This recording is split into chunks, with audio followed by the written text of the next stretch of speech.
Alright, so I'm going to demo both of these items.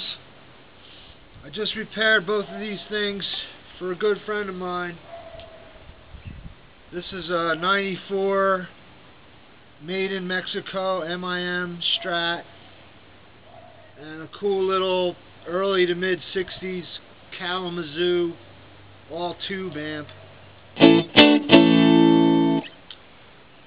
Both of these items were unfortunately a little too close to the Jersey Shore when the Atlantic Ocean came pouring into the streets from Hurricane Sandy.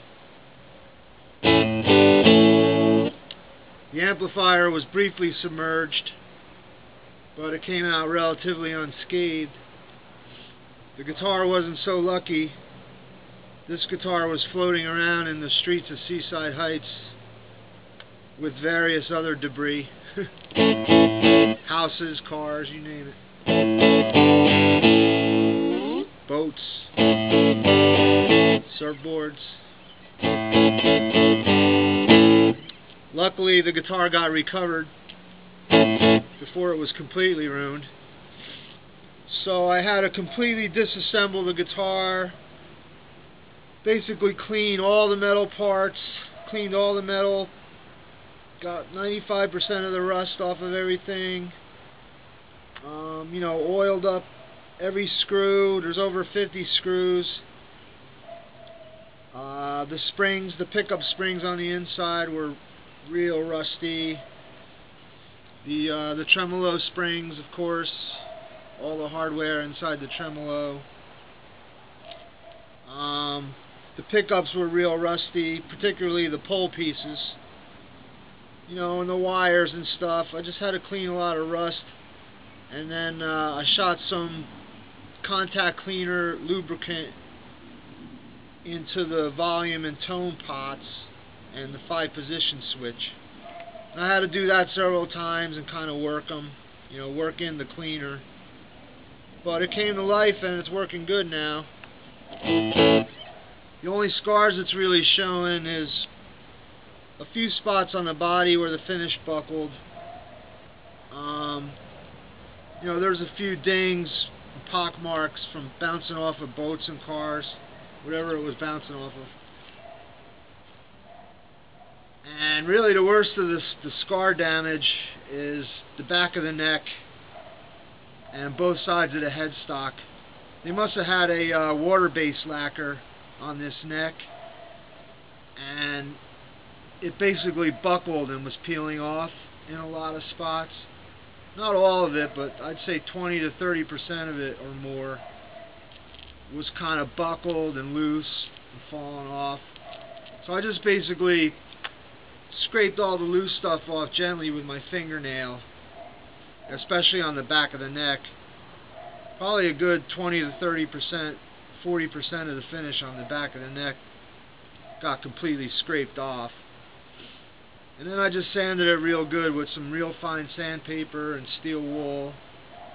And then I put one quick coat of polyurethane on it. And that just kind of soaked in and filled the pores. I put a real light coat on. And then I sanded most of that off, because that was really the only way to get it smooth.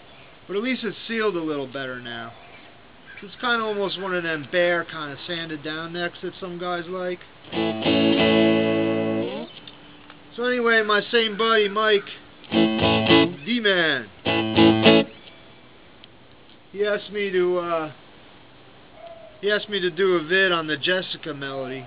So we were working on that. If you go on YouTube, you'll find a bunch of instructional vids on Jessica. And even Dickie has a good one. Dickie and his son, they show you the harmonies. They go through the whole song and he shows you all the harmonies and everything. It's really cool. But anyway, they play it in the 9th position in A major. And then what he does is he drops down to the 5th position. So they kind of play it like this.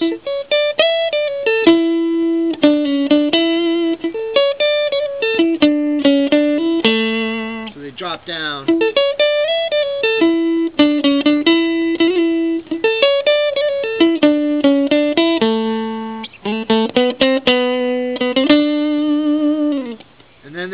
first little fill right here to go.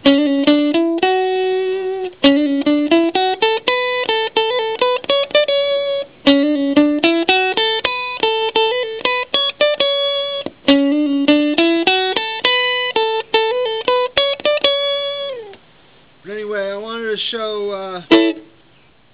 show Mike and anybody else out there who's interested how to do this melody by staying completely in the ninth position. And really the main reason I wanted to do that was really for the sake of seeing the scale, you know, all across all 6 strings, and really getting to know that position really well. You know, A major in the ninth position. And also, when they go to the chord change in the melody, it's the second part of the melody. The chords go like this. It goes to G. 1, 2,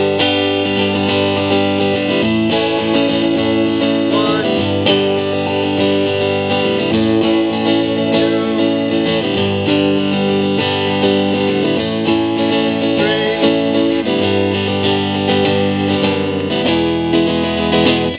And on the 4th one, you drop down to that E major. But anyway, the melody basically shifts to G major in that part. It's kind of Mixolydian. It's kind of like it's shifting between A Mixolydian and G major.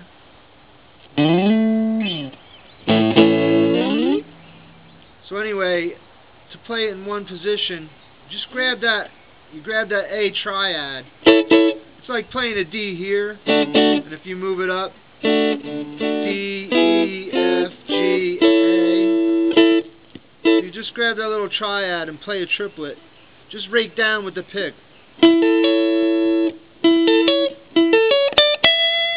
And then you play a D and an E on the 10th and 12th frets on the E string.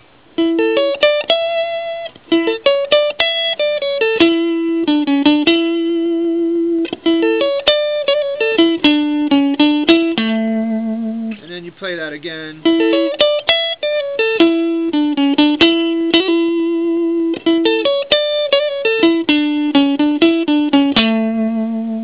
And then the first fill is like this in the ninth position.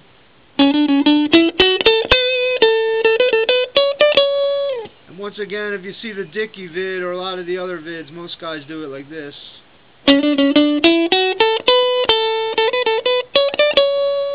Which actually sounds more right. As far as having the right timbre from the thinner strings. But I like playing it in one position. It's just kind of, it's a little easier. I don't have to move around as much. So it starts on that C sharp on the 11th fret, 4th string. And you use the note above it and play a triplet. So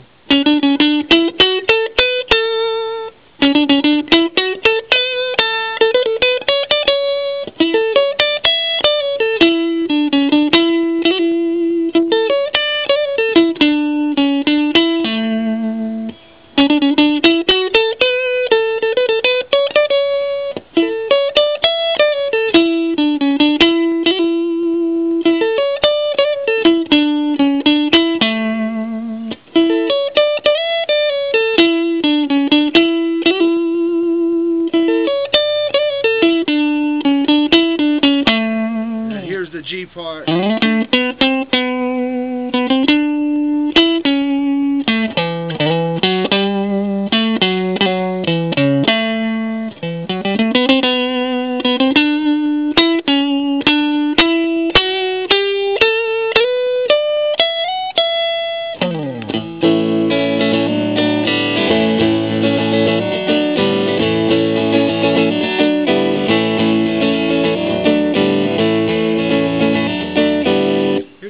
You can do that little rhythm.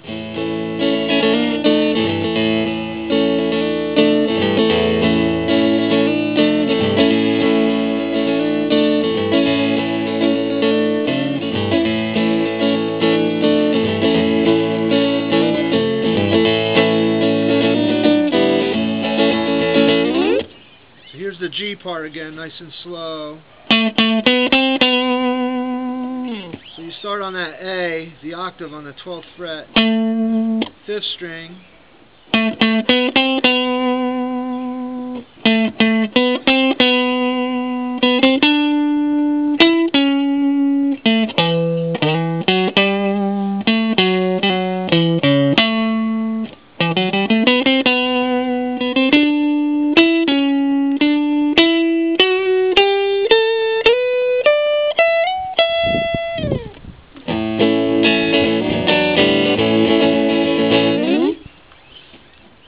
So yeah, what happens there is when it goes to the G in the rhythm,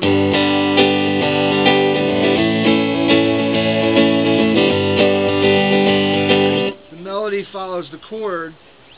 So you're going A, B, C.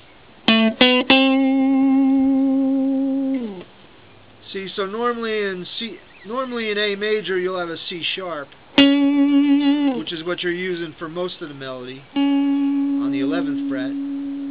But when the chord changes to G, you use your C there. So that's the key change. You're really changing keys into G major, just briefly for that one little chord. So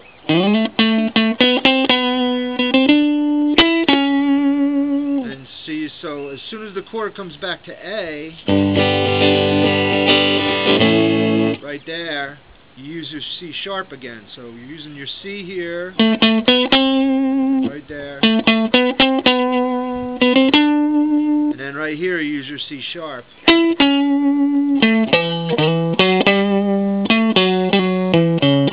And when he does this note, right here,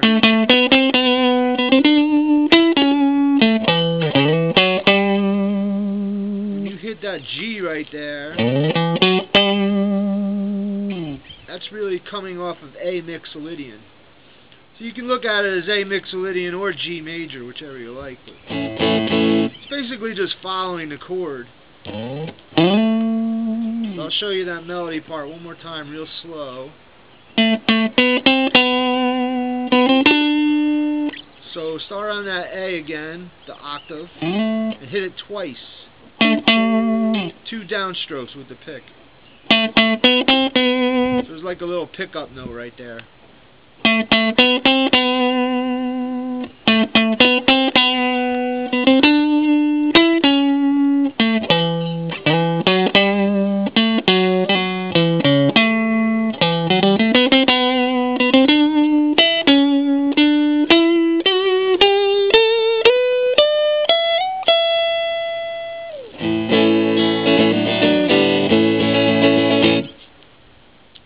This is kind of like how I like to play it. I like to play it a little faster. Just kind of have some fun with it. So.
ending comes up. Here's the ending.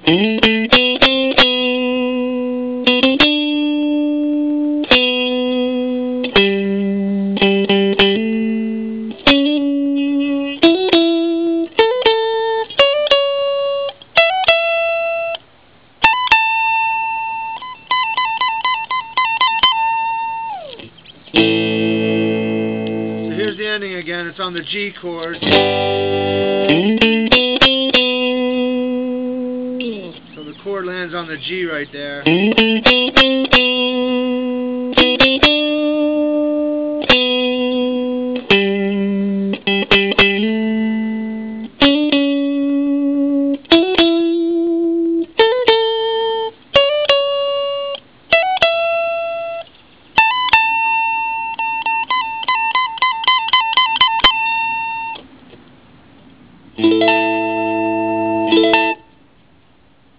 So hopefully that wasn't clipping on me.